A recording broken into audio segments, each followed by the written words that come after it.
Hello student class 7, good morning all of you. Today we will study chapter number 6. Hindi subject is Hindi reader. Hindi reader का chapter 6 आज हम पढ़ेंगे. Chapter का नाम है शक्ति और क्षमा. ये जो कविता है ये रामधारी सिंह दिनकर जी के द्वारा लिखी गई है.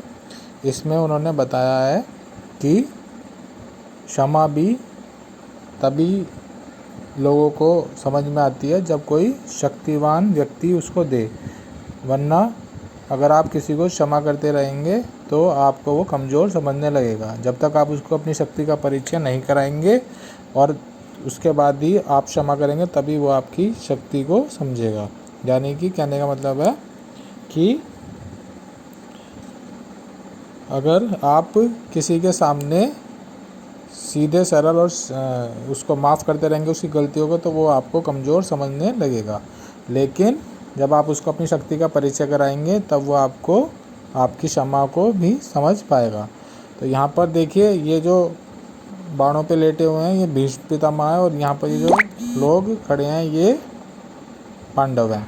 तो जो भीष्म पितामह है वह युधिष्ठिर को समझा रहे हैं कि तुमने दुर्योधन को हर तरह से हर उसकी गलती को माफ़ किया, इसलिए वो तुमको कमज़ोर समझता है. जब तक तुम उसको अपनी शक्ति का परिचय नहीं कराओगे तब तक वो तुमको तुम्हारी दी हुई क्षमा को उसका महत्व नहीं समझेगा. तुमने हमेशा उसकी गलतियों को माफ़ करा इसलिए वो तुमको कमज़ोर समझता है. तो ये जो रामधारी सिंह जी की कविता है ये हम पढ़ते हैं, इसको समझते हैं. क्षमा दया तब त्याग मनोबल, सबका लिया सहारा, पर नर व्याघ्र सुयोधन तुमसे कहो कहाँ कब हारा. तो वो कहते हैं, युधिष्ठिर को समझाते हैं भीष्म पितामह कि तुमने हमेशा हमेशा उसको माफ़ किया है, हमेशा उस पर दया की है, हमेशा तपस्या की है, त्याग हमेशा तुमने अपना उसके लिए त्याग किया है, मनोबल सबका लिया सहारा, तुमने इन सब चीज़ों का हमेशा सहारा लिया है. पर नर व्याघ्र होता है जो मनुष्य के रूप में शेर होता है. पर नर व्याघ्र ये दुर्योधन को कह रहे हैं कि वो मनुष्य के रूप में जानवर है. सुयोधन दुर्योधन का ही नाम था. पर नर व्याघ्र सुयोधन तुमसे कहो कहाँ कब हारा. वो कह रहे हैं कि तुमने इन सब चीज़ों का सहारा लिया लेकिन तुमसे दुर्योधन कभी भी नहीं हारा, तुमने हमेशा उसको माफ़ किया है. क्षमाशील और रिपु समक्ष तुम विनीत हुए जितना ही, दुष्ट कौरवों ने तुमको कायर समझा उतना ही. रिपु का मतलब होता है शत्रु. वो कह रहे हैं कि तुमने जितनी बार भी शत्रु को माफ़ किया है, जितनी बार शत्रु के सामने तुम क्षमाशील हो, यानी कि शत्रु को जितनी बार भी माफ़ किया है. विनीत का मतलब नम्र, जितनी बार भी तुम उस पर नम्र हुए हो, जितनी बार भी तुमने उसको क्षमा कर दिया है, उतना ही कौरवों ने तुमको कायर समझा है. कौरवों ने समझा है कि तुम कायर हो, तुम लड़ना नहीं जानते, इसलिए तुम हमेशा उसको क्षमा कर दो, उसकी गलतियाँ माफ़ कर देते हो.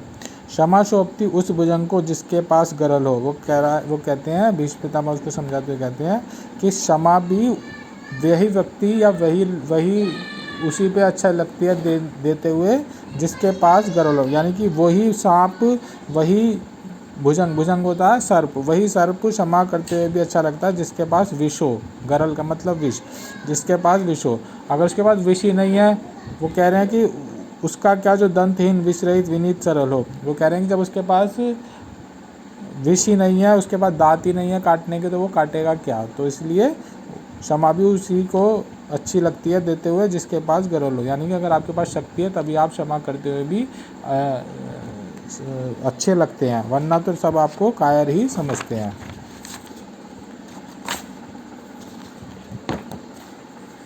तीन दिवस तक पथ मांगते रघुपति सिंधु किनारे, बैठे पढ़ते रहे छंद अनुनय के आरे प्यारे प्यारे.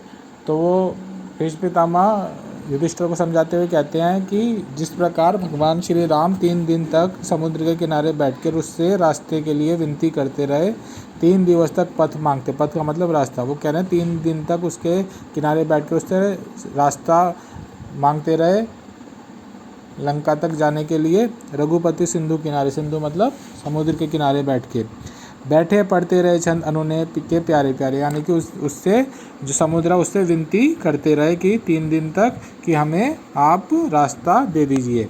उत्तर में जब एक नाद का मतलब शब्द, उठा नहीं सागर से. लेकिन 3 दिन तक भी प्रार्थना करने के बाद जब सागर जो है, सिंधु जो है, वो समुद्र जो है वो एक शब्द भी नहीं बोला। उठी अदर दधक पौरुष से आग राम के शर में। तो राम भगवान श्री राम को गुस्सा आ गया और उन्होंने उस समुद्र को सुखाने के लिए अपना तीर उठा लिया था। उन्होंने कहा था राम भगवान ने कि मैंने तुमसे 3 दिन तक प्रार्थना की रास्ता देने के लिए, लेकिन तुमने मेरी प्रार्थना नहीं सुनी। मैं चाहूँ तो तुम्हें एक ही बाण से पूरा समुद्र सुखा सकता हूँ।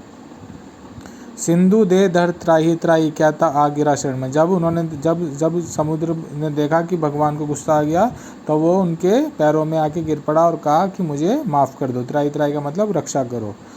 तो उनके पैरों में आकर उसने कहा कि मुझे रक्षा करो, मुझे माफ़ कर दो। चरण पूछता दास ग्रहण की बूंद बंधा बूढ़ बंधन में। वो कहता है कि मैं आपकी जो दास्ता है, मैं आपकी जो आपसे माफ़ी मांगता हूँ कि मैंने आपसे आपकी जो विनती है वो स्वीकार नहीं की और मैं आपकी दास्ता स्वीकार करता हूँ। मैं आपके लिए रास्ता देने के लिए तैयार हूँ। सच पूछो तो शर्म में ही बसती है दीप्ति विनय की। संधि वचन सम पूज्य उसी का जिसमें शक्ति विजय की। वो कहते हैं भीष्म पितामह कि अगर आप सच में पूछोगे तो विनय की, विनय मतलब माफ़ करने की, क्षमा की दीप्ति भी उसी में बसती है जिसके पास ताकत होती है।